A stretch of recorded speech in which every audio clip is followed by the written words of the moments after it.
Messieurs, dames, bonjour. Est-ce que vous pouvez me confirmer que vous avez le son, l'image, que vous avez bien le support à l'écran?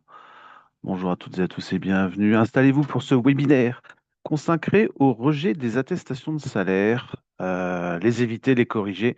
C'est ce qu'on va voir ensemble pendant ces 45 minutes.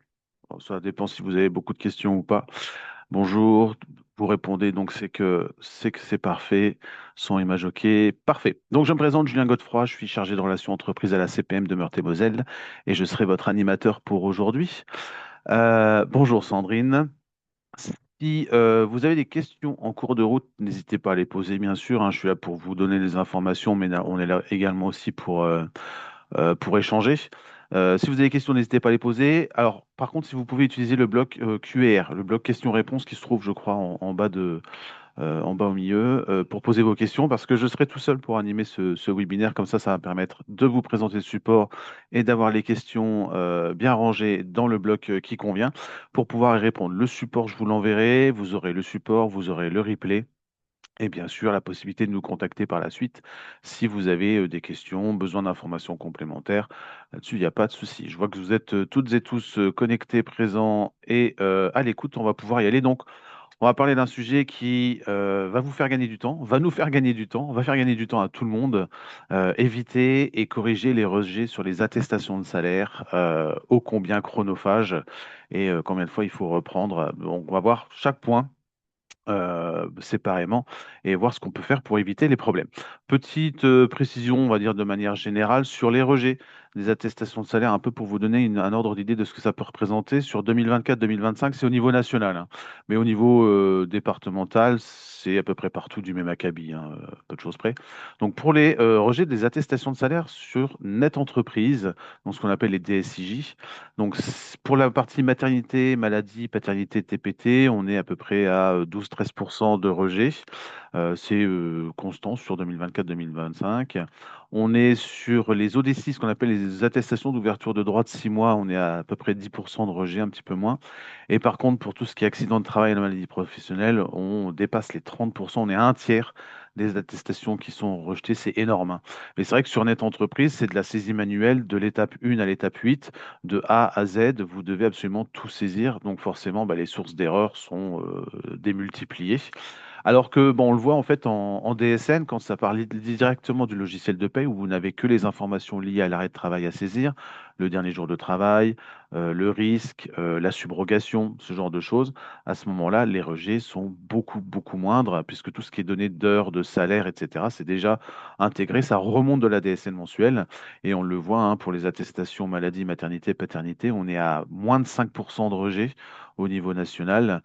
Et pour les attestations d'OD6, par contre, on est à peu près au même niveau. On verra d'où vient le problème. On n'a pas les données pour les risques professionnels, mais c'est moins que les 33% qu'on constate sur les saisies net entreprises. Alors, les avantages de la DSN par comparé à Net Entreprise, si vous avez la possibilité de faire vos signalements d'arrêt de travail en DSN, faites-le. C'est un gain de temps énorme et c'est surtout une fiabilisation des données. Après, si vous ne pouvez pas, vous ne pouvez pas, hein. Mais si vous pouvez le faire, faites-le. Donc, les salaires sont renseignés automatiquement. Pour la maternité, paternité, accueil de l'enfant, les salaires réduits sont réduits automatiquement, hein. Vous le savez, on verra, les salaires sont réduits pour tout ce qui est congé maternité, paternité. Pour la paternité, également, les périodes de fractionnement du congé paternité sont envoyées directement via la DSN. Il peut y avoir des fois des soucis sur les fractionnements qui vont être à cheval sur 2 mois civils. C'est pas systématique, hein, mais ça peut arriver. Mais sinon, les périodes sont envoyées automatiquement. Pour les accidents de travail et maladies professionnelles, tout ce qui est primes, accessoires, rappel de salaire sont rentrés dans les bonnes cases. Case A, case B, case C, selon si c'est des pertes de salaire. Ça, en DSN, ça se fait automatiquement. Un signalement en DSN ATMP, donc accident de travail, maladie professionnelle, va générer automatiquement une attestation de salaire ATMP et une attestation de salaire maladie pour qu'on puisse payer en provisionnel. Donc ça fait 2 fois moins de boulot pour vous et ça nous permet de payer par avance, soit l'assuré, soit vous, le temps que le dossier soit instruit. Ça, c'est un avantage en DSN.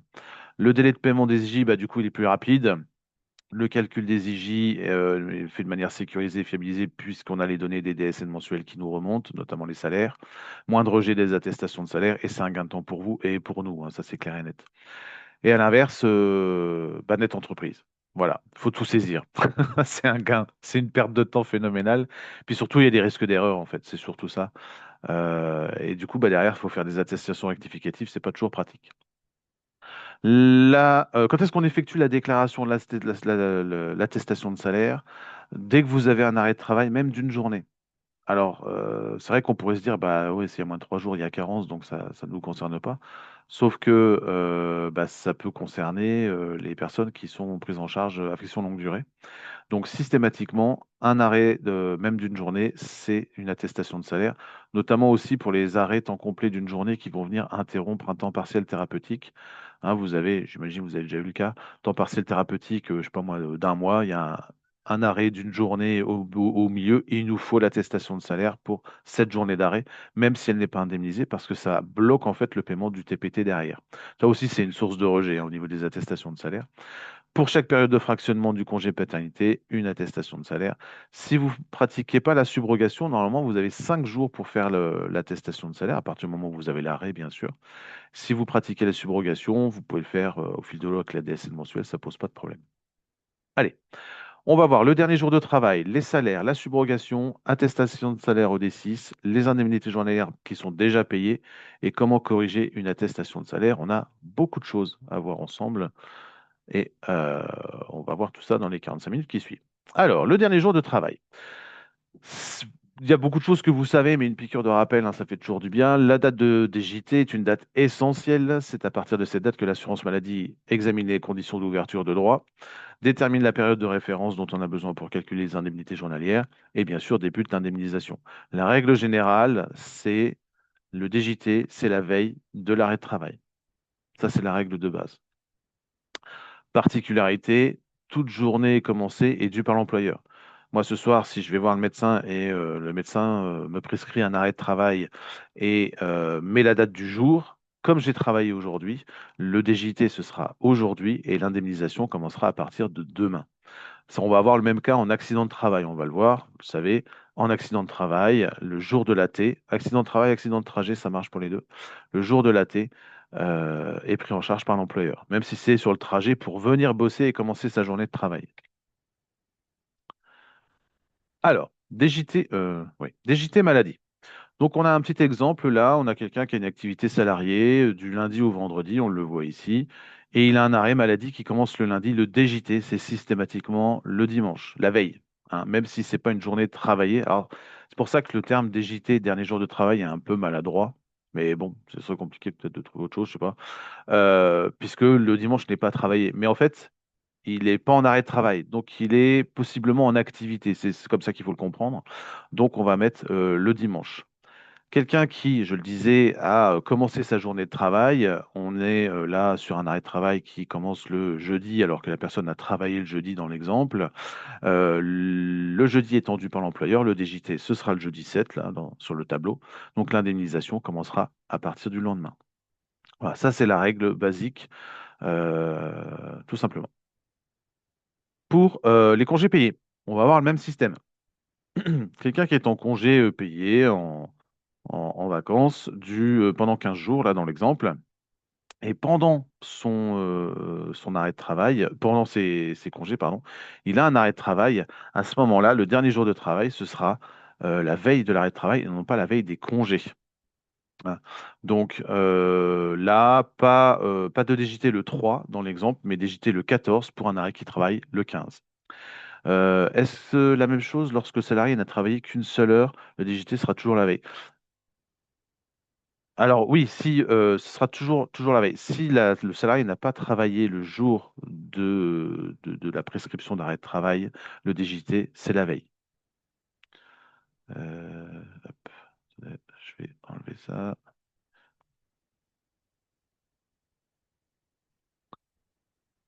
Alors, pour ce qui est paternité et accueil de l'enfant, donc vous le savez, hein, pour le congé paternité, il y a cette fameuse spécificité de début de congé paternité. On a 7 jours minimum obligatoires, les 3 jours du congé employeur et les 4 jours minimum obligatoires CPAM.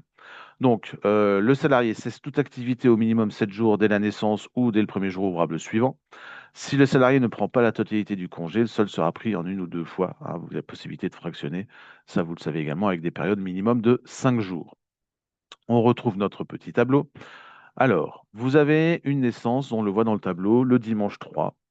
On a donc le congé naissance qui va débuter le premier jour ouvrable suivant, parce qu'il ne peut pas débuter le dimanche. Donc on aura le congé naissance employeur que vous indemnisez, le 4, le 5 et le 6.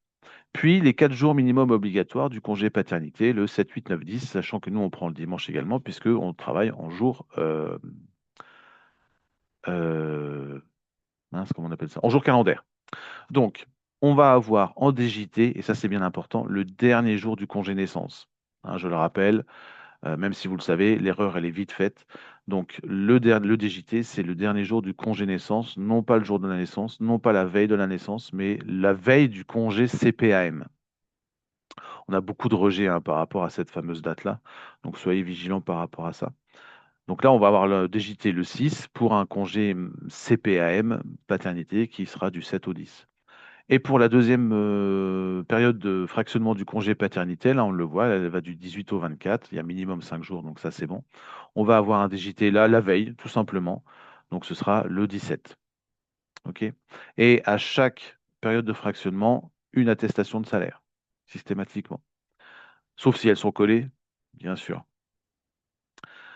Toujours respecter l'ordre chronologique des périodes lors de la saisie des signalements DSN. Bon, ça... Et bien sûr, vous ne les saisissez qu'à partir du moment où la période a commencé. C'est comme pour un arrêt de travail. Vous n'allez pas saisir un arrêt de travail avant qu'il ait commencé. Voilà, non, vous n'êtes pas au courant. Mais pour un congé paternité, c'est le même système. On va faire la déclaration sur notre entreprise ou le signalement en DSN seulement à partir du moment où le congé, la période de congé paternité a débuté. Pour la maternité, on est sur le cas classique de c'est la veille du congé maternité ou du congé pathologique. Donc, même système que le congé maladie. Là, je vous ai mis un cas un peu particulier qu'on voit quand même assez régulièrement. C'est l'alternance de risque avant un congé maternité. On voit que le congé maternité, il débute tout en bas dans le tableau le 25. Sauf qu'avant, il y a des périodes d'arrêt alternés, notamment arrêt maladie, congé pathologique de 14 jours, puis arrêt maladie, puis congé maternité. Il n'y a pas de reprise d'activité entre l'arrêt maladie, congé pato, arrêt maladie, congé maternité. Donc il nous faudra plusieurs attestations de salaire, toujours avec le même DJT, le 29 dans mon exemple. Plusieurs attestations de salaire parce qu'on a une alternance de risque. Donc là, il faudra d'abord une attestation maladie, puis une attestation maternité, puisque le congé pathologique est indemnisé au risque maternité, puis une attestation maladie, puis une attestation maternité, dans ce sens-là. Donc ça veut dire 4 signalements DSN, ça veut dire 4 attestations de salaire sur net entreprise. Alors, on réalise, je le disais juste avant, jamais un signalement par anticipation. Et vigilance aussi par rapport aux prescriptions de congés pathologiques qui font plus de 14 jours. On va prendre en compte la prescription. Si on a un congé patho de 15 jours, on aura 14 jours de congé patho, puis après une journée d'arrêt maladie. Toujours dans ce sens-là. La prescription, c'est d'abord un congé patho, et il y en a trop, je vous le laisse, c'est un peu ça. Et derrière, on va avoir le reste des jours qui sont sur la prescription en congé maladie. Donc soyez vigilants aussi par rapport à ça. C'est pas si un arrêt maladie, puis un congé pato, puis le congé maternité. Ah bah l'arrêt maladie, on va le mettre au début. Non, non, c'est d'abord le congé pato. Ce qui va poser problème d'ailleurs si parce qu'on va appliquer une carence sur la partie arrêt maladie. Donc, quelqu'un qui a 17 jours de prescription congé pato, c'est 14 jours de congé pato indemnisé au titre de la maternité, et c'est 3 jours d'arrêt maladie qui ne sont pas indemnisés parce que bah, c'est un arrêt maladie initial. Et du coup, même si c'est collé au congé pato, il y a 3 jours de carence. Alors, c'est pas à vous de corriger, Sabrina. Plusieurs possibilités. Soit vous laissez comme ça, parce que c'est la prescription que votre salarié vous a donnée et ça justifie son absence. Et puis, bah alors, après, s'il y a subrogation et maintien de salaire, bah, du coup, vous perdez les 3 jours de carence de maladie. Soit vous, si vous pouvez, c'est dire attention, ton médecin, il a prescrit un congé pathologique de plus de 14 jours. Après, ça dépend de la relation que vous avez avec votre salarié. De plus de 14 jours, va y avoir un souci au niveau de l'indemnisation. Parce qu'en plus, ça vous oblige à refaire une attestation maladie derrière. Alors que si le congé pato est collé au congé maternité, vous êtes plutôt tranquille. Donc, est-ce qu'il y a possibilité de jouer au niveau des dates? Est-ce que le médecin peut le faire en fonction de la situation de l'assuré et des dates et tout ça? Auquel cas, il vaut mieux peut-être faire un arrêt correctif. Mais vous, en tant qu'employeur, c'est pas à vous de corriger quoi que ce soit. Vous avez une prescription d'un congé pato qui fait 20 jours. Il y aura 14 jours de pato et 6 jours de maladie. Une attestation maternité, une attestation maladie. Voilà, tout simplement. Au niveau de l'accident de travail, j'en parlais un petit peu avant déjà. Toute journée commencée est due par l'employeur. Donc, le jour de l'accident de travail, par définition, la personne est au travail ou en trajet pour aller au travail ou au milieu de la journée. Le médecin doit savoir que c'est 14 jours max, non? Oui, ils le savent, mais ça leur empêche pas de prescrire plus de 14 jours. Mais on leur rappelle, hein. Mais après, ils font ce qu'ils veulent, malheureusement. Après, voilà, la personne, elle est arrêtée pendant 20 jours, si c'est 20 jours. C'est juste la gestion derrière qui est un peu plus complexe parce que bah, ça vous oblige, vous, à plusieurs formalités et nous également, hein. Je veux dire, on préfère les prescriptions de 14 jours. Donc, pour l'accident de travail, là, on a un accident de travail le 5 ou accident de trajet. Le DJT, ce sera le 5, même si la prescription débute le 5. Après, si la prescription d'arrêt de travail commence le 6, bon, bah, le DJT, ça reste le 5 de toute façon. Ça ne change pas. Donc, voilà, petite particularité pour l'accident de travail. Sachant que bien sûr, ça ne vaut que si l'arrêt de travail débute le jour de l'accident de travail. Si par exemple, on voit là on voit sur la droite, si on a un arrêt de travail qui commence le 8, alors que l'accident de travail c'est le 5, bien sûr, le DJT pour l'arrêt de travail qui commence le 8, ce sera le 7. C'est la veille, hein. Là, on ne parle des arrêts que avec le DJT le jour de l'accident de travail, si un arrêt débute le jour de l'accident de travail. Alors, le temps partiel thérapeutique, je sais que vous aimez ça. Je sais que vous aimez ça parce que c'est votre spécialité. Le temps partiel thérapeutique, comment ça se passe? Alors, le temps partiel thérapeutique, c'est très simple. Vous avez un temps partiel thérapeutique sans arrêt initial, hein, maintenant depuis 3 ans, je crois maintenant, peut-être même un peu plus. On peut avoir des prescriptions de temps partiel thérapeutique sans avoir un arrêt temps complet qui précède. À ce moment-là, le dernier jour de travail, c'est pas compliqué, c'est la veille du TPT, tout simplement. Et là, même si vous avez, donc là, dans l'exemple, un TPT du 9 au 30 avril, bon, le DJT, c'est le 8 avril. Si derrière, vous avez un temps partiel thérapeutique qui va du 1er au 30 mai, le DJT pour cette période de temps partiel thérapeutique du mois de mai, ce sera bien sûr le 8 avril. On va conserver le DJT originel. D'accord? Tant que ça s'est prolongé, on va conserver le DJT d'origine. Temps partiel thérapeutique précédé d'un arrêt à temps plein, on va avoir un arrêt temps complet, par exemple, depuis le 6 janvier. On a un temps partiel thérapeutique du 17 mars au 30 avril. Le dernier jour de travail pour l'arrêt temps complet et pour le TPT, c'est le 5 janvier. On reprend en DJT la veille de l'arrêt temps complet qui précède, tout simplement. Après, là, c'est logique, hein. Je veux dire, c'est qu'une question de bon sens. Donc, on a un TPT, le DJT, bah, c'était avant l'arrêt temps complet, donc c'était le 5 janvier.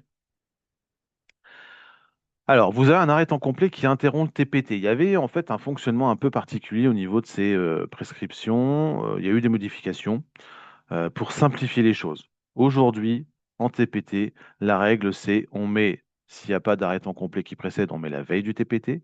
Par contre, s'il y a un arrêt temps complet qui précède, on met le même DJT que l'arrêt temps complet qui précède. Donc, on a un arrêt temps complet du 6 février au 2 mars. Le DJT, c'est le 5 février, la veille de l'arrêt temps complet. Et puis, on a un temps partiel thérapeutique, là, du 3 au 31, du 3 mars au 31 mai.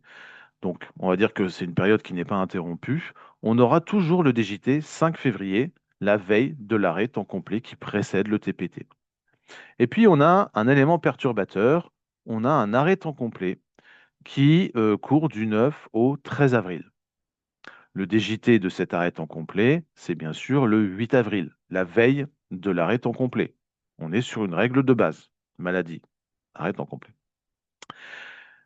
Derrière, les périodes de temps partiel thérapeutique que vous allez déclarer vont reprendre en fait ce dernier DJT. Vous ne vous embêtez pas À savoir, ah oui, mais alors c'était quoi le DJT d'origine? Parce que c'est la même prescription qu'avant ou c'est pas une nouvelle, je sais pas quoi. Non. Tout ça qui était un peu compliqué, on va pas se mentir avant, ça s'est simplifié. Aujourd'hui, vous avez un TPT, vous regardez l'arrêt temps complet qui précède. Vous prenez le même DJT, tout simplement. Donc là, on a un changement de DJT au cours au cours du TPT, parce qu'il y a simplement un arrêt temps complet qui précède. Est-ce que c'est bien clair pour tout le monde tout ça? Hein, ça, c'est important parce que on a la plupart des rejets qu'on a sur les attestations de salaire temps partiel thérapeutique, c'est notamment à cause du DJT parce que bah, vous avez vite fait de vous mélanger les pinceaux.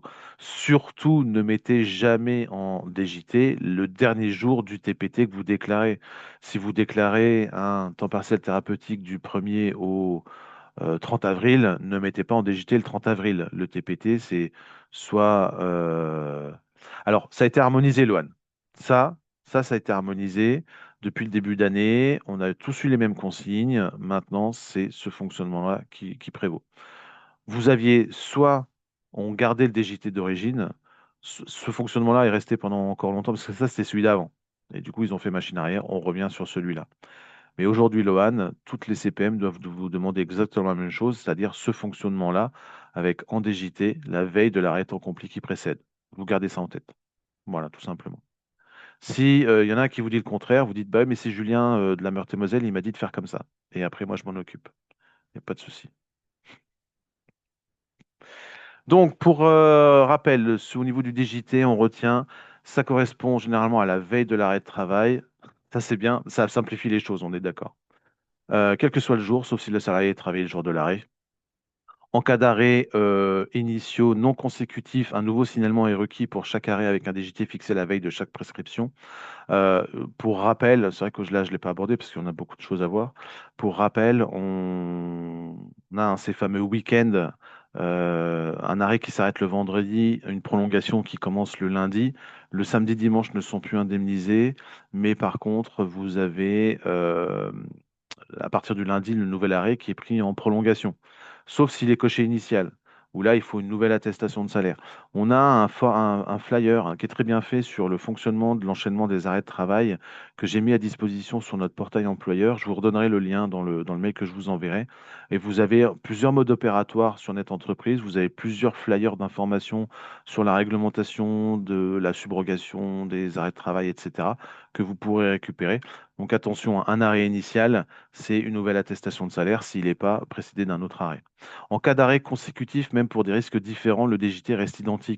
Hein, pour la maternité et maladie, maternité, toujours le même DJT, mais à chaque fois, il faut une nouvelle attestation de salaire quand il y a un changement de risque. Et en cas d'enchaînement de période d'arrêt à temps complet et de DJT à temps partiel thérapeutique, le DJT à déclarer reste celui de l'arrêt temps complet qui précède. Hein, ça, c'est la règle qui prévaut maintenant et qu'on applique. Voilà. Ils ont simplifié les choses parce qu'on s'est rendu compte que la règle qui était logique au départ, en fait, compliquait trop les choses. Voilà pour le DJT. Alors, les salaires. En cas d'arrêt de travail, vous devez transmettre une attestation de salaire à la CPM de votre salarié. Ça nous permet de calculer le droit des IJ et le montant aussi. Ça nous est déjà arrivé que des arrêts initiaux soient pris en prolongation par la CPM. Alors, faut voir quel cas, Sandrine. Faut voir quand, parce qu'il y a eu des changements au mois de septembre l'année dernière ou l'année d'avant. Et il faut voir en fait la situation. S'il y a, bon, s'ils se suivent, ça va forcément être pris en prolongation. Après, il faut voir en fait le délai entre les deux et si c'est bien initial ou prolongation. Donc, ça dépend des cas, Sandrine. Il faudrait voir. Après, ça n'empêche qu'on peut tout à fait prendre en prolongation un arrêt initial, mais ça peut être une erreur. On peut se tromper, hein. Je veux dire, ça arrive. Ou on va prendre en initial une prolongation. On s'est trompé. Voilà. Par contre, quand il n'y a rien qui est coché, on ne prend pas en compte. On renvoie au prescripteur et on lui demande de préciser.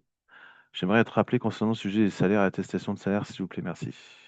Vous n'avez pas envoyé un mail, Noémie, d'ailleurs, à ce sujet, je crois, il me semble. Euh, oui, oui, oui, tout à fait. Non, mais j'ai bien vu votre mail. C'est juste que j'ai pas encore eu le temps de le traiter, en fait. Mais j'ai vu. Hop. Alors, hop,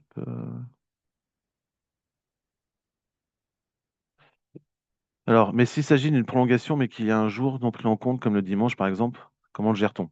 Alors, Éléonore, ou Léana Éléonore, euh, quand vous avez un arrêt qui s'arrête le vendredi et qui est une prolongation qui commence le lundi, à ce moment-là, pas besoin de faire une nouvelle attestation de salaire. On va indemniser jusqu'au vendredi et on va reprendre l'indemnisation sans carence à partir du lundi. Par contre, le samedi, dimanche ne seront pas indemnisés. Bah, ils ne sont pas sur la première prescription d'arrêt de travail et ils ne sont pas sur la deuxième. Ils sont nulle part. Donc, on ne va pas indemniser des jours qui ne sont pas prescrits sur un arrêt de travail. Mais par contre, on ne va pas appliquer de carence et on ne va pas vous demander d'attestation de salaire parce qu'il y a 48 heures maximum entre les deux. Si il y a plus de 48 heures entre deux arrêts de travail, même si c'est une prolongation, ça deviendra un arrêt initial. Alors, au niveau des salaires, salaire maladie, maternité, paternité et accueil de l'enfant. Donc, bah, je vous en prie. On est en type d'arrêt maladie. Donc, c'est le brut soumis à cotisation sociale sécurité après abattement éventuel des frais professionnels. Et pour les congés familiaux, maternité, paternité, c'est le brut soumis à cotisation sociale moins les fameux 21% forfaitaires. On est sur le net maternité et net paternité, c'est le salaire réduit. Alors, effectivement, il y a le petit patch en DSN, tout est automatique, puisque vous n'avez pas de notion de salaire à remplir quand vous faites un signalement en DSN, c'est quand même assez pratique. Donc en maladie, il convient de déclarer dans le salaire, dans le salaire brut les éléments suivants, le salaire principal, les congés payés s'ils sont dissociés, les heures supplémentaires payées au cours du mois de référence, les primes, voilà, tout ce qui est soumis à cotisation payée pendant le mois de référence, vous devez l'indiquer pour la maladie. Et si c'est pour de la paternité, maternité, bah, c'est le montant là, moins 21% tout simplement. C'est tout. Pour les salaires accidents de travail, trajet, maladie professionnelle, on est sur le brut soumis à cotisation sécurité sociale ATMP. Il comprend seulement les éléments de salaire liés à l'activité du mois de référence. On va détailler un petit peu. Les primes et rappels de salaire brut soumis à cotisation sécu susceptibles d'être pris en compte, c'est ceux versés pendant les 13 mois précédant le dernier jour de travail. On a un webinaire spécial attestation de salaire ATMP qui a été fait au mois de juin l'année dernière. Vous retrouvez en fait le lien, la VOD sur notre chaîne YouTube ou sur notre portail employeur aussi. Je vous remettrai les liens de toute façon. Et vous avez 1 heure sur les attestations de salaire ATMP, les primes, où est-ce qu'on les met, pourquoi, comment. Voilà. Donc là, si vous êtes sur Net Entreprise, alors en DSN, pas de problème, on ne s'occupe pas de ça. Mais si vous êtes sur Net Entreprise, notamment au niveau des primes, il faut mettre les primes des 13 mois civils précédents le DGT, le mois de l'accident de travail, parce qu'il peut y avoir un rappel au niveau de ces primes-là. Donc en ATMP, il convient de déclarer dans le salaire brut les éléments suivants, le salaire principal, les congés payés si dissociés, les heures supplémentaires payées et effectuées au cours du mois de référence et les primes mensuelles versées avec le mois de référence, assiduité, productivité, prime d'habillage, etc., etc. Donc tout ce qui est soumis à cotisation. Les autres, ça va ailleurs. Alors, les définitions des différents éléments pour la prise en compte des primes ATMP. Donc tout ce qui n'est pas dans le salaire de référence, ça va rentrer, qui n'est pas dans le cadre A, sur l'attestation de salaire que vous essayez sur Net Entreprise, ça va rentrer dans le cadre B.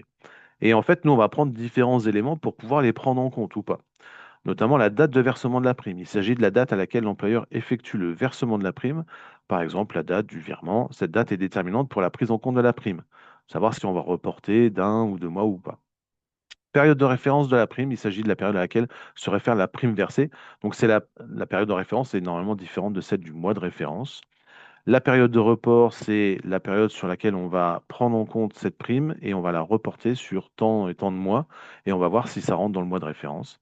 Et la proratisation, ça c'est nous. Alors les deux derniers points, c'est nous qui les calculons en fonction bah, des règles à appliquer sur la prise en compte des primes du cadre B, les primes et rappels de salaire qui ne font pas partie du salaire du mois de référence. Donc, bah, comme l'exemple le dit, hein, pour une prime annuelle, donc période de référence de 12 mois, une prime de 1 200 euros, on va prendre en compte, si elle rentre dans la période de référence, on va prendre en compte 100 euros. Donc, c'est important hein, de bien mettre les périodes de référence pour qu'on sache quelle période, quel report appliquer et quelle part de proratisation prendre sur les primes.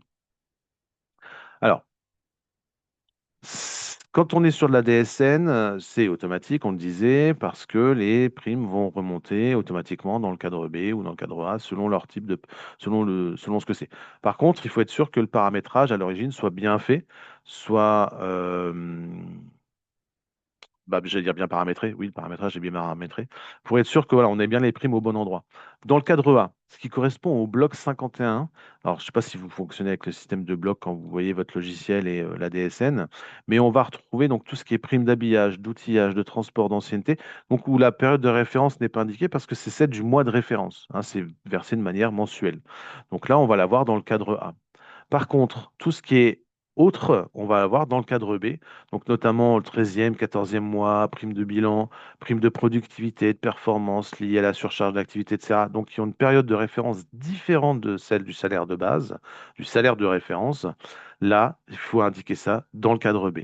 Si un jour vous remplissez une attestation de salaire ATMP manuelle sur Net Entreprise et que vous avez un doute, contactez-nous soit au 36 79, soit via l'adresse mail pour, si vous avez l'adresse mail de notre service, vous nous contactez et moi je vous indiquerai, on verra ensemble si votre prime doit rentrer dans le cadre A, dans le cadre B, elle doit être dissociée du salaire, etc., etc. D'accord? Faut pas hésiter, hein, on est là pour vous accompagner. Ça, c'est ce tableau-là, c'est juste pour exemple, c'est ce qui sert à votre éditeur de logiciel pour paramétrer les primes au bon endroit. Le salaire établi, ça c'est un gros souci aussi. Le salaire établi, dans le cas où votre salarié n'a pas travaillé de façon continue pendant la période de référence, le salaire peut être reconstitué comme si le salarié avait travaillé pendant toute la période sur la base du temps de travail prévu par son contrat de travail. En gros, le salaire établi, c'est combien votre salarié aurait touché s'il avait travaillé pendant la période de référence comme c'est prévu, sans absence. C'est ça en fait le salaire établi. Donc, le salaire doit être établi sur le mois où l'absence a été déduite, bien sûr. Dans le cas d'un contrat à temps partiel, le salaire est établi à hauteur de la rémunération du temps partiel. Quelqu'un qui est absent la moitié du temps pour maladie, par exemple, sur un contrat à 70%, vous n'allez pas rétablir à 100% d'un temps de travail temps complet. Vous allez rétablir à hauteur des 70% de son contrat de travail. Je ne sais pas si je suis clair dans mon explication. C'est-à-dire que vous ne rétablissez pas quelqu'un qui est absent sur un temps partiel, vous ne rétablissez pas sur comme s'il avait travaillé à temps complet, 151 heures par mois. Si, si, c'est bon. Merci Sabrina. Donc, ne faites pas, pardon, ne faites pas cette erreur-là. Vous rétablissez uniquement à hauteur de ce qui est prévu dans le contrat. Voilà, ça paraît logique, mais c'est quand même mieux de le préciser. En maternité, paternité, accueil de l'enfant, le salaire rétabli doit être également être déduit de 21%. Ça, c'est une erreur qu'on voit souvent, c'est-à-dire qu'on a un salaire réduit dans le salaire perçu, et dans le salaire rétabli, vous le rétablissez brut 100%. Ah non, on est en maternité et paternité. Il faut le rétablir moins 21%. Donc, vous le rétablissez à hauteur du contrat de travail et vous appliquez 21% de réduction et vous mettez ce montant-là. D'accord? Donc, un salaire réduit en maternité-paternité, c'est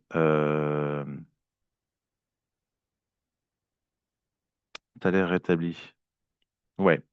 Oui, le salaire rétabli. Donc, le rétabli en maternité-paternité doit également comprendre moins 21%. Non, non, il n'y a pas de souci, Sabrina. Vous inquiétez pas, vous inquiétez pas.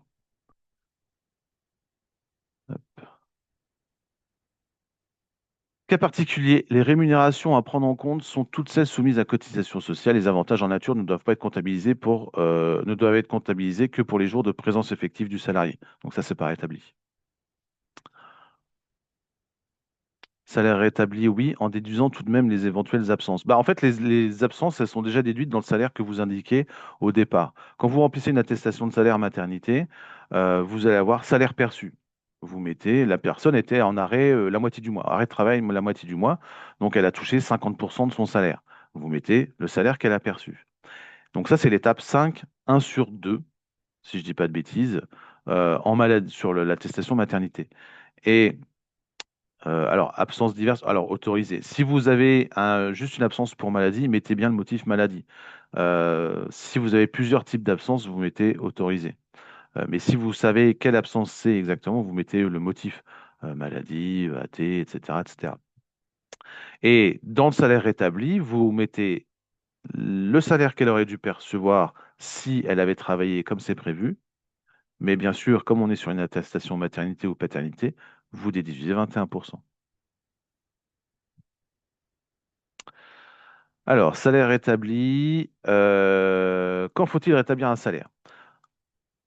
Alors, les situations suivantes, un peu particulières celle-là, nouvelle embauche, maladie, maternité, paternité et accueil de l'enfant, vous rétablissez uniquement le mois d'embauche. Si vous avez, par exemple, euh, recevoir bonsoir, bonjour Asana, vous aurez le support et le replay. Quand vous avez quelqu'un qui est nouvellement embauché, mettons que sur la période de référence, il y a 2 mois où la personne n'était pas chez vous et le mois d'embauche, vous ne rétablissez que le mois d'embauche. Les 2 mois précédents, c'est des mois à zéro. Vous indiquez zéro. Euh, Bah voilà, en cas d'absence, maladie, maternité, paternité, accident de travail, maladie professionnelle, congé payé, si c'est dissocié, période de grève, etc., vous rétablissez le salaire.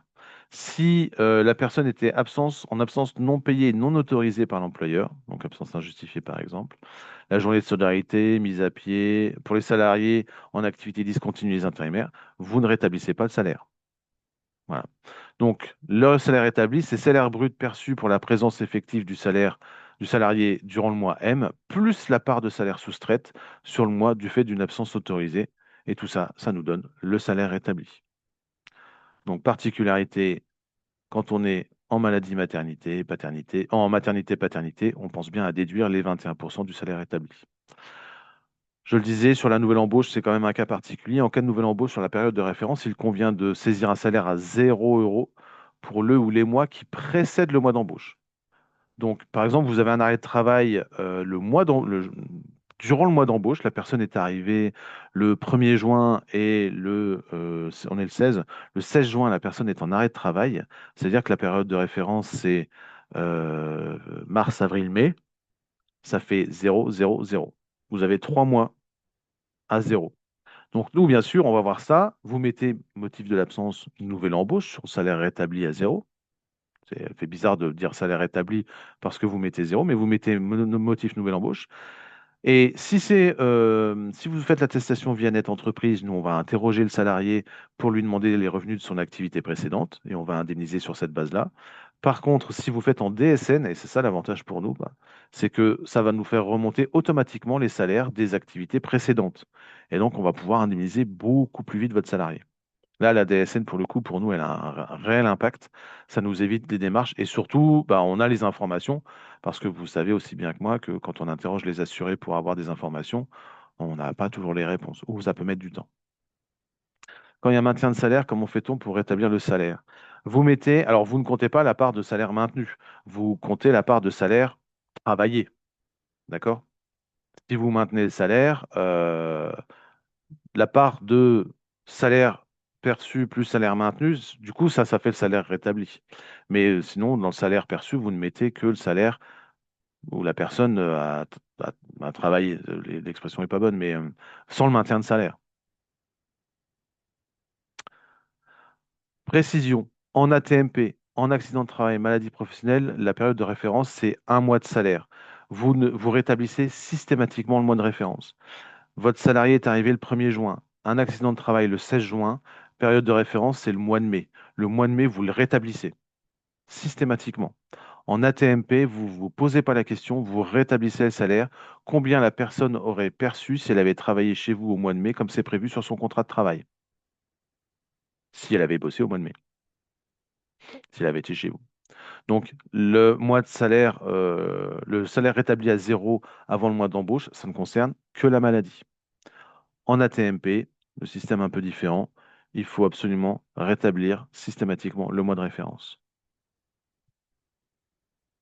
La subrogation. Alors, la subrogation, c'est pas compliqué. Vous indiquez les dates extrêmes de subrogation selon votre convention collective, accord de branche, décret, etc., etc. Vous mettez le maximum possible. Si vous avez une subrogation pendant 3 ans, vous mettez subrogation pendant 3 ans, même si l'arrêt dure 3 jours. C'est pas grave parce que, s'il y a des prolongations, ça vous évite d'avoir à refaire une attestation rectificative. Et deux, de toute façon, au bout de 15 jours, si l'arrêt s'arrête, bah, la subro s'arrête. Si la personne a un nouvel arrêt de travail 6 mois plus tard, on ne va pas prendre en compte la subrogation de l'attestation de l'arrêt de travail d'il y a 6 mois. On va prendre en compte la subrogation, s'il y en a une, de la nouvelle attestation de salaire que vous ferez pour le nouvel arrêt de travail. D'accord? Donc, vous mettez systématiquement le maximum possible. Sur les organismes de la fonction publique, on est généralement la subrogation jusqu'à la fin du demi-traitement. Et une fois que la personne passe sans traitement, à ce moment-là, bah, il n'y a plus de subrogation. Généralement, c'est comme ça que c'est appliqué. Mais du coup, voilà, vous ne vous posez pas la question, vous mettez le maximum possible. Bien sûr, à réception de la ou des prolongations, vous n'avez pas de nouveau signalement DSN à envoyer, hein, ou d'attestation de salaire. Et bien sûr, vous avez un SIRET, un RIB.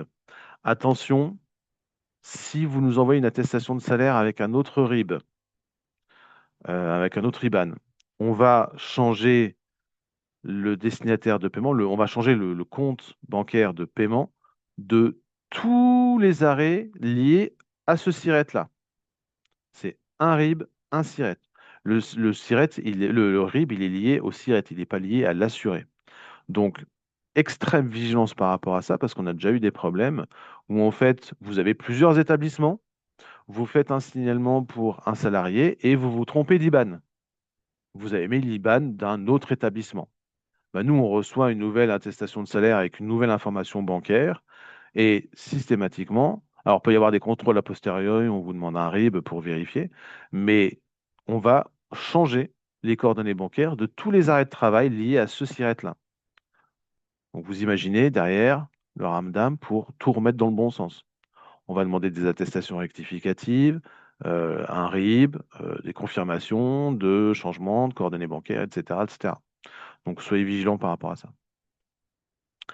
Attestation de salaire pour l'ouverture de droit au-delà de 6 mois.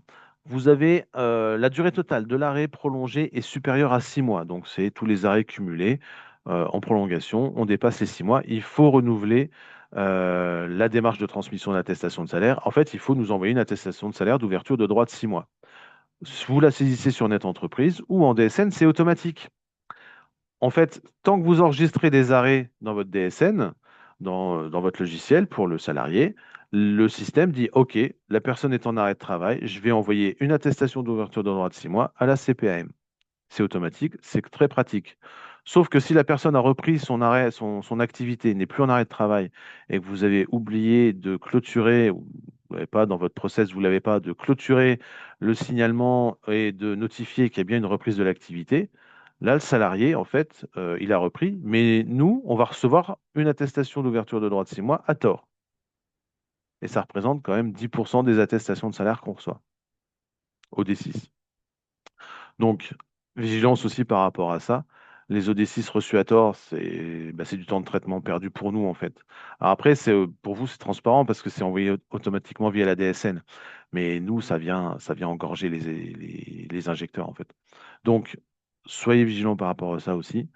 L'absence de date de reprise de travail dans la DSN mensuelle entraîne la transmission à tort d'une attestation d'ouverture de droit au-delà de 6 mois, des traitements inutiles de notre côté et un compte-rendu métier négatif en plus qui vient vous embêter.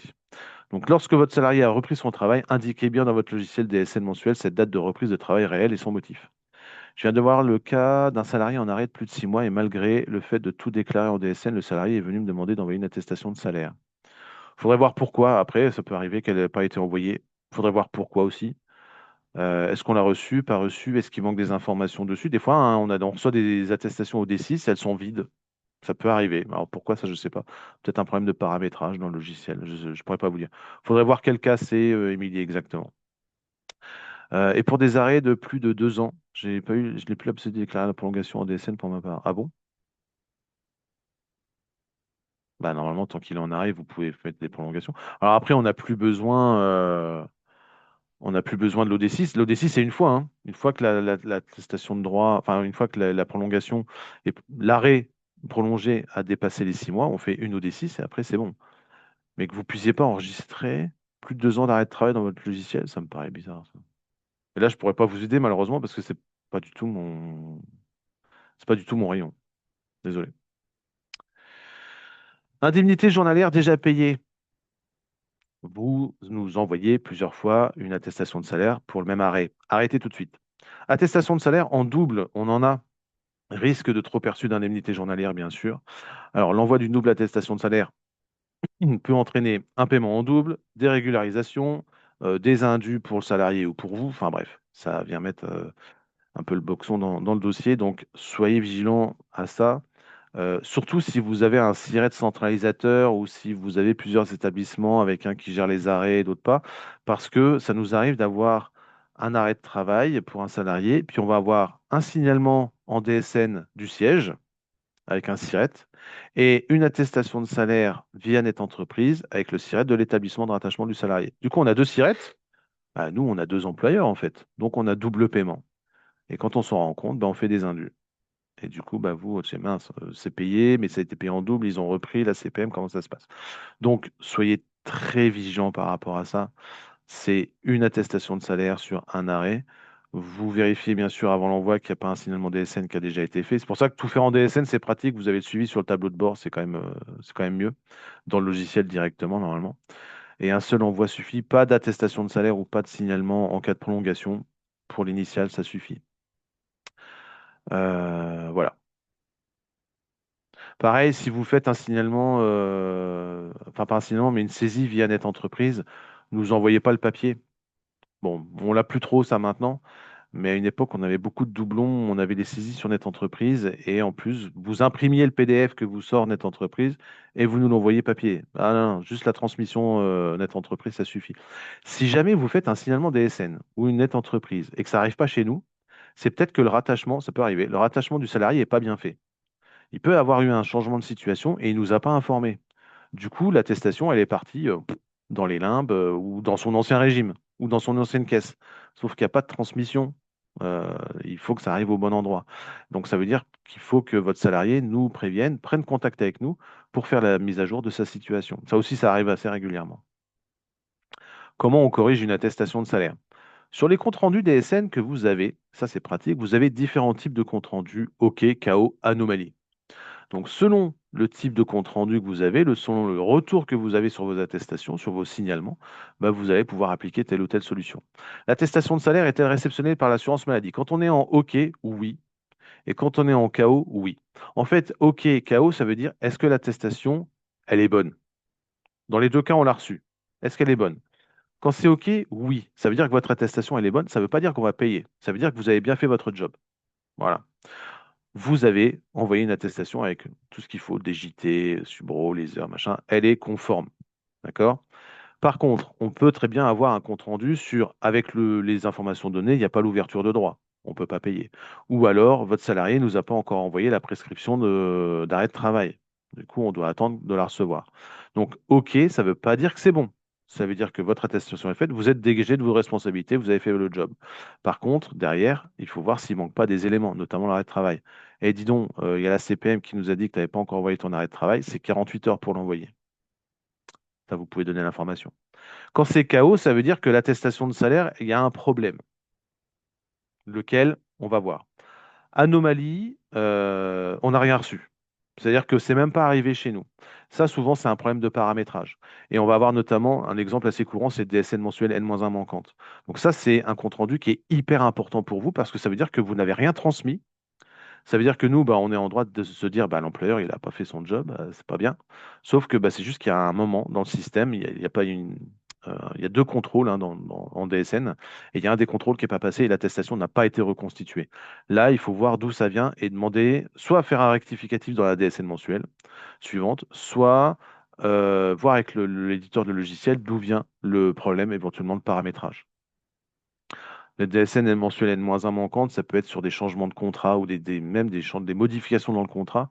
Et des fois, il y a des chaînages de liens qui ne sont pas faits. Et du coup, le système, il n'arrive pas à retrouver les informations.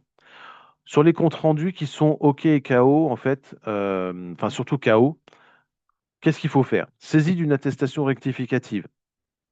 Si l'anomalie, elle porte sur les informations que vous avez saisies pour faire le signalement, le DJT, le risque, les dates de subrogation, etc., vous pouvez saisir un signalement annulaire en place.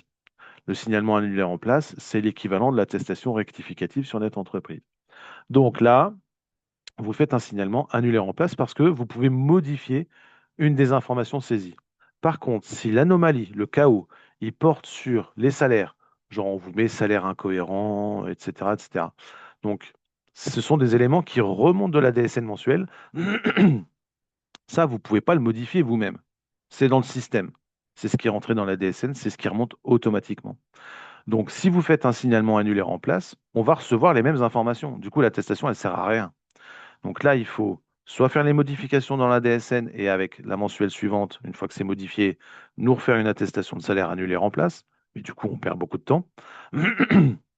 Soit vous faites directement une saisie attestation rectificative sur net entreprise. Donc, selon le type de KO, est-ce que c'est lié aux saisies du signalement? Vous faites un annulaire en place, vous mettez les bonnes informations, il n'y a pas de souci. Ou alors, si c'est lié à des informations qui remontent directement de la DSN mensuelle, à ce moment-là, vous faites une attestation rectificative via Net Entreprise. Et quand c'est en anomalie, il faut voir avec l'éditeur. Et qu'est-ce qui se passe? Pourquoi notre attestation n'est pas remontée? Ou alors, si c'est parce qu'il ne trouve pas le salarié, il dit salarié, enfin assuré inconnu, etc. Ça veut dire que l'assuré n'a pas mis à jour sa situation auprès de la CPAM. Bah, vous l'envoyez direct à la CPM, dire qu'il faut mettre à jour ta situation. Parce que ça veut dire que vous ne pourrez jamais faire de DSN, le mec, il n'existe pas. Ou du moins, la certification n'est pas active. Donc, soit depuis le logiciel, vous faites une attestation annulaire en place, hein, c'est ce que je disais. En fait, c'est exactement ce que je viens d'expliquer. Soit vous faites une saisie via Net Entreprise avec une attestation rectificative. À l'étape numéro 4, vous cochez la petite case. Attention, quand vous faites des attestations de salaire, on ne les reçoit pas forcément dans l'ordre si vous avez tout fait le jour même. Par exemple, vous saisissez une attestation de salaire sur Net Entreprise ou vous faites un signalement en DSN et vous dites mince, je me suis trompé. Je fais une rectificative ou une annulaire en place. Vous envoyez tout ça, annulé en place, ou vous avez une rectificative. C'est pas impossible qu'on reçoive la rectificative après l'initiale, mais c'est pas grave, puisqu'on en a une initiale, on en a une rectificative, on sait qu'on va prendre en compte la rectificative. Ça là-dessus, il n'y a pas de souci. Le problème, en fait, c'est si vous faites la rectificative et vous dites mince, je me suis encore trompé. Vous refaites une rectificative. On peut avoir l'initiale, les deux rectificatives dans la même journée, mais pas dans le même ordre. Du coup, on ne sait pas laquelle prendre en compte. Donc, si vous vous trompez une deuxième fois, vous saisissez la deuxième rectificative le lendemain, juste pour décaler. Comme ça, on peut les prendre au fur et à mesure. Quand une DSN est envoyée via un SIRET, mais que l'entreprise ferme, comment faire pour rapatrier le dossier d'un salarié en arrière sur le nouvel établissement? En effet, lorsque l'arrêt se poursuit, nous ne voyons plus les relevés GCS rattachés. Euh, Alors, normalement, il conviendrait de faire une attestation de salaire avec des nouvelles dates de subrogation. C'est parce que là, le problème, c'est la subrogation. Mais il faudrait qu'on voit le cas. Enfin, faut voir où en est l'arrêt, comment on paye, quel type d'arrêt c'est, et voir ce qu'on a déjà payé pour vous donner les bonnes dates de subrogation, pour qu'on puisse faire le changement.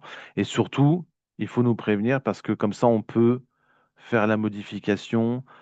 En fait, on ne va pas pouvoir modifier le SIRET uniquement à partir d'une nouvelle date. Si on modifie le SIRET pour une nouvelle subrogation, il faudra modifier le SIRET depuis le début de l'arrêt de travail, mais uniquement avec des dates de subrogation à partir de là où on n'a pas encore payé. Donc, quand vous avez ce genre de situation, envoyez-moi un mail, prévenez-moi ou appelez le 3679 pour qu'on puisse être au courant de la situation et et vous dire exactement ce qu'il nous faut comme attestation de salaire pour faire la modification. À retenir, comment éviter les erreurs? Les relevés, bah, en fait, le fait de pouvoir changer le SIRET, ça permettra d'avoir les nouveaux relevés euh, sur comment ça s'appelle? Sur le nouveau bordereau de paiement IJ. Juste changer le RIB, ça suffira pas, puisque le bordereau de paiement IJ, le BPIJ, c'est lié à votre numéro de SIRET, en fait. Donc, il faut qu'on fasse le changement, mais on ne peut pas changer de SIRET en cours d'arrêt de travail. Il faut qu'on revienne en arrière. C'est comme les entreprises qui vont racheter une entreprise ou reprendre des salariés d'une entreprise. Certains sont en arrêt de travail. On est obligé de refaire. Alors après, c'est du bidouillage, mais on n'a pas le choix. On est obligé de refaire des déclarations avec des DJT d'origine avec le nouveau SIRET, mais d'autres dates de subrogation pour pouvoir remettre en marche la machine. C'est pas pratique, mais on n'a pas le choix. Utilisez dès que possible le signalement en arrêt de travail DSN. Je vous l'ai dit au début, je vous le dis à la fin. Faites la DSN si vous pouvez, ça va vous faire gagner du temps. Et puis surtout les rejets. On a 4 fois moins de rejets en DSN que sur Net Entreprise. Bon, sauf le temps partiel thérapeutique, hein, vous n'avez pas le choix, c'est pas encore prévu pour l'instant. Pas de montant de salaire à compléter, pas de prime indiquée, pas de salaire rétabli à saisir, tout ça, tout ce qui est source d'erreur, ça disparaît. Génération automatique des périodes de congé paternité, c'est magique. On fait attention à son DJT, on fait attention au salaire, on fait attention à ne pas envoyer d'attestation de salaire en double, on fait attention aux dates de subrogation. Et avec ça, vous avez déjà de quoi faire. Est-ce que vous avez des questions par rapport à toutes les informations que je vous donnais? C'est assez dense, hein. Mais si vous faites attention à ces points-là, si vous êtes vigilant au cours de la saisie, vous allez drastiquement réduire les erreurs. Et un point, alors qui n'est pas dans le support, mais surtout, je vais le rajouter, tiens, consultez vos comptes rendus. Le meilleur moyen d'éviter les problèmes et de traiter les dossiers, c'est de consulter les comptes rendus que vous recevez. Soit dans votre logiciel parce que vous avez fait de la DSN, soit vous consultez vos mails. Et ça veut dire d'ailleurs mettre à jour le compte Net Entreprise. Combien de fois on a des mails qui n'arrivent pas avec les comptes rendus parce qu'en fait, c'est un ancien administrateur d'une ancienne adresse mail, la personne a quitté l'entreprise il y a 20 ans, où en fait, le compte Net Entreprise n'a jamais été mis à jour. Ça, on en a encore beaucoup. Mettez à jour les coordonnées dans le compte Net Entreprise, assurez-vous qu'en DSN, bon, normalement, dans le logiciel, tout est OK, mais surtout, consultez les comptes rendus. Les comptes rendus, alors après, des fois, vous pouvez recevoir un compte rendu, de quoi il parle. C'est pas grave, vous nous contactez et on vous dit ce que c'est exactement. Je fais encore une parenthèse, je vous prends 2 minutes. Il y a une refonte à venir chez Net Entreprise. Ça, c'est Net Entreprise qui gère, hein, c'est pas nous. Une refonte du tableau de bord DSN. Si vous consultez le tableau de bord DSN sur Net Entreprise, vous savez que c'est pas très pratique en termes de navigation parce que notamment, vous pouvez pas faire de recherche en numéro de sécu ou nom prénom. Ça va être modifié. Ils sont en train de revoir en fait le fonctionnement et l'ergonomie et vous pourrez prochainement, alors prochainement c'est fin d'année je crois, hein, faire des recherches sur les comptes rendus DSN, donc OK, KO, anomalie, etc., par nom de famille, ce qui va grandement vous faciliter la tâche. Bon, après, si vous avez les remonter dans votre logiciel de paye, ça c'est tout bénef. Mais voilà, si vous utilisez tableau de bord DSN, sachez que ça va changer. Donc surtout, vous consultez vos comptes rendus, le compte rendu. Le matin, vous arrivez, vous faites votre café, et au lieu de lire le journal, vous lisez vos comptes rendus. Voilà, vous allez passer une super journée. Si vous avez des questions, vous avez bien sûr la boîte mail pour me contacter. Donc, si c'est de la réglementation, si c'est de la technique sur les outils, l'assurance maladie, pas de souci. Tout ce qui est gestion de dossier, je vous invite à contacter le 36 79. Vous avez également notre portail employeur. Je vous remettrai les liens, comme ça vous avez accès au webinaire, au replay des webinaires précédents, notamment celui sur l'attestation de salaire ATMP et celui sur le temps partiel thérapeutique. Et puis, vous avez de quoi faire. Et, alors, je compte sur votre présence.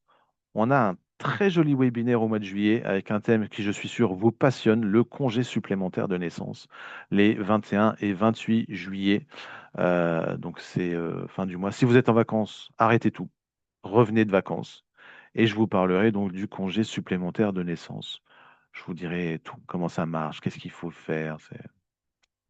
Vous serez incollable. Merci d'avoir suivi ce webinaire. Je ne sais pas si vous avez des questions. Si vous en avez par la suite, vous pouvez me contacter, n'hésitez pas.